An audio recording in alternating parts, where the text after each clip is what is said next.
What's going on, guys? Today we're going to talk about the Knave of Hearts deck of Fate, and I have great news. Yesterday's video I said that I wasn't sure if the Knave of Hearts was a guy or a girl, and thanks to you guys, you made more than sure that I knew he is in fact a male.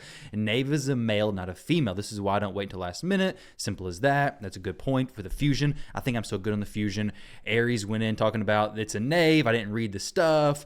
We have she is definitely a he. We have woke Shadow Legends somewhere in here, her. Some people started going a little bit. They felt like they were maybe more offended. Somebody said, let's see, Knave. The clue is in the name. It's not in the name. If you don't know what the word knave means, there is no clue there. I didn't look up the definition. Yeah, like WTF, bro, it's obvious. Well, it wasn't obvious to me, but thank you guys. I now know what the word knave means. Matter of fact, I was sent the definition from the Merriam's dictionary, Merriam-Webster dictionary, whatever. So big shout out to Sollock for sending me that over because I didn't know it was a tricky, deceitful fellow, Jackson's. I didn't know. I looked it up online and he is very clearly a male. So that's good to know. First thing, deck of fate, it's for a male champion. Second thing, the deck of fate is expensive. However, is it more expensive than previous deck of fates? Not really. So I was looking back through some of my videos, some Reddit posts, some different things. This was a deck of fate. I don't know what champion it was for. I don't know what it was for, honestly. I just found it on Reddit. But this was for dungeon farming as well as shards. I couldn't find any deck of fates for dungeon farming plus soul stones. That would be the best thing to compare it to. But this one is 31 points for a mythical, 15 points for a, I guess, 5-star epic. And if you compare that to the current deck of fate, we're looking at 30 points for a 6-star mythical, and then a 5-star epic is 14 points. So we do have a reduction in points, but not significant, but there is a reduction. Now, if we compare this to the Bells event, this is actually much better than the Bells event. However, there's a bit more nuances to this. So the Bells event not only had dungeon divers, but it also had a champion chase type portion. So it's better than a summon rush, but it's not soulstone still. Now this event obviously had much more expensive dungeon divers. It's not nearly as appealing. Now this, sorry Nubs for the rough screenshot there, but this was from the Gwendolyn deck of fate a long time ago. And this deck of fate is even worse than the current one. It was 26 points for a 6-star, I guess, mythical champion down there. 2,000 points for a sacred. So very similar to ones back here, but the points were drastically nerfed. So looking back in time, it's really difficult to say this event is much better or much worse as far as points. It looks to be pretty much on track. Now, with that said, it's going to be expensive. Let's take a look at a Fatalis deck of fate that I ran last year, which was very similar to this one as far as points. I think the Fatalis one had like 1 extra point for the 6-star mythical, so it was a little bit boosted points, but still, it's going to come out to be very similar. Now, I did have shards instead of soul stones, but this is the breakdown that I did. I farmed basically 2,300 runs in Spider, I believe 20 it was, and I earned 166 million silver from doing that. I spent 36,000 energy. I did two sacreds and 10 ancients, and then some mystery shards. The gem equivalent to that was 11,000 gems.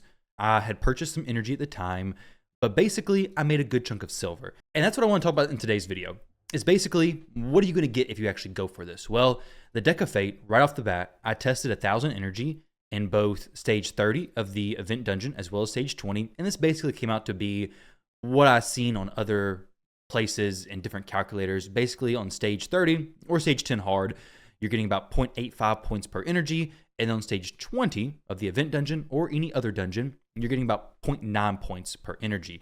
So if you're just going to do the event dungeon, stage 30, you're looking at about 47,000 energy. If you're going to do stage 20, that's about 44,000 energy.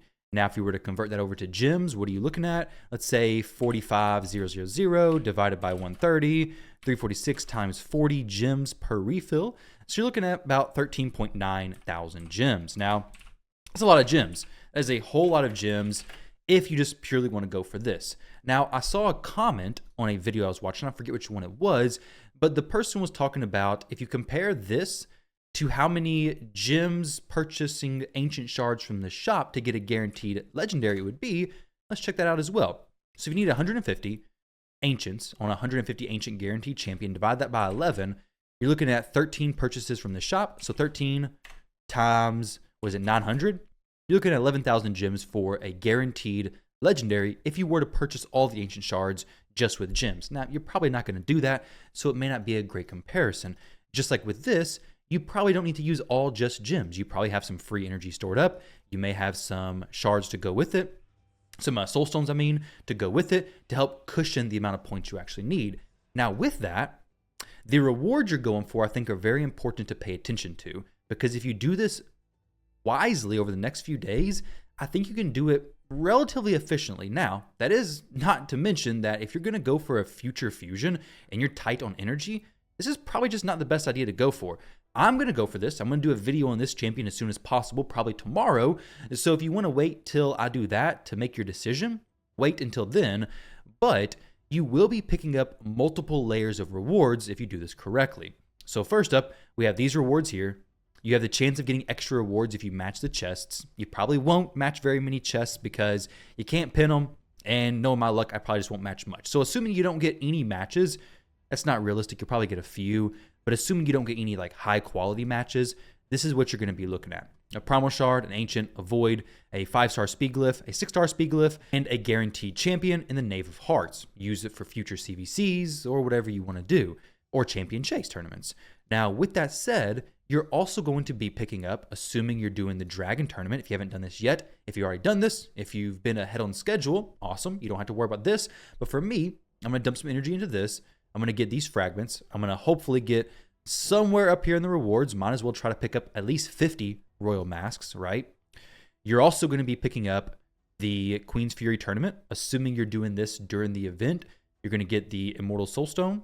You're going to be getting maybe some masks if you place over here. And you're going to be doing also the Ice Golem Tournament tomorrow. With that said, this event, this Deck of Fate, is going to be going for a few days. We have a Champion Chase there. We have no Soulstone events announced, though that doesn't mean there's not going to be any Soulstone events. There could be a boosted Soulstone event, and then it's worth it to pull them. But for now, I don't think it's really worth pulling these big ones. It is a good amount of energy saved, but these take so long to actually get. I would definitely wait for a boosted rate for these Soulstones. For the Mortal Soulstones, I may just go ahead and end up pulling them just to save myself a little bit of energy. We'll see, though, what I end up doing with that. But either way, you're going to be getting the tournament events done. You're going to get the Deck of Fate obviously progressed in. But for me, the biggest thing is more of the event dungeon farming. I've been doing this a ton anyways. It has 2 weeks left on it. I think this is a super important dungeon for especially late or in-game players to be farming, because once it's done, it's not going to be back for a long time. I believe the Odin dungeon was, how long ago was it? Like almost a year ago? Not quite, but pretty close to a year ago, right? Maybe 6 months at least. So it's been a while. It's been a while since we had the pinpoint dungeon, and it's going to be a while before we get it back again.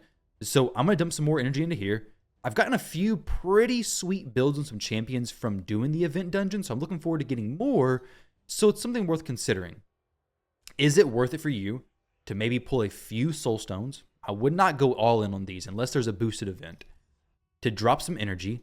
There was some recent good energy deals, which I did pick up. I could cushion it with some gems as well, but I'll probably end up spending at least 30,000, maybe 40,000 energy on this event. And from the energy I purchased, that should be enough to actually get me to that point. And it's really just the best thing I can spend my energy and gems on. Now, if you're somebody who has to save your stuff for the upcoming fusion, that could be good. If you need to save stuff for this current fusion, if you don't want to drop your gems too low, if you're a free-to-play player, this may not be the best idea for you. This champion may or may not be used on your account with very much, I guess, success anyways. So I'm going to do the video probably tomorrow, like I said, on this champion to give you guys my opinions and actually test it out some more. But for now, I just want to give you a heads up. I will be going for this event. I'm going to try to finish it with just energy mostly. Maybe, like I said, a few soul stones pulled. The big ones do give you quite a bit of points. I mean, if you're getting, it's over 4,000 energy, basically like 5,000 energy just from pulling one eternal soul stone. So it is a good chunk of energy, but you're missing out on actually having the boosted rates to get you a better chance at better stuff. So it's up to you if you want to pull it, of course. It will make it easier. For me, I'll go ahead and do a quick 10 pull, see what I get here. Mortals, there's plenty of those anyways. We'll speed this up. I would like to have a Okay, Commodus, a 2-star Commodus. I don't have him, but I would love to get the champion. So that's like what, 800 points there from those 10. So like 800 energy save, which is not bad. But I do want to farm the pinpoint dungeon. This basically gives me more of a reason, and as a late in-game player, should give you more of a reason to actually farm the pinpoint dungeon as well. I mean, at this point in the game, I'm getting the best of both worlds. I'm getting more pinpoint gear, which I was already doing during CVC, and I'm getting a guaranteed or free champion, plus rewards from different areas. But guys, best of luck in whatever you decide to do. I'm basically going to dump 30 to 40,000 energy into stage 30 of the event dungeon, open a few soul stones, get the champion, get the rewards. I'm going to dump a little bit of energy into dragon as well to finish out this event, and then maybe pick up a royal mask. We'll see. But thank you guys. I appreciate you watching, and I'll catch you in the next one.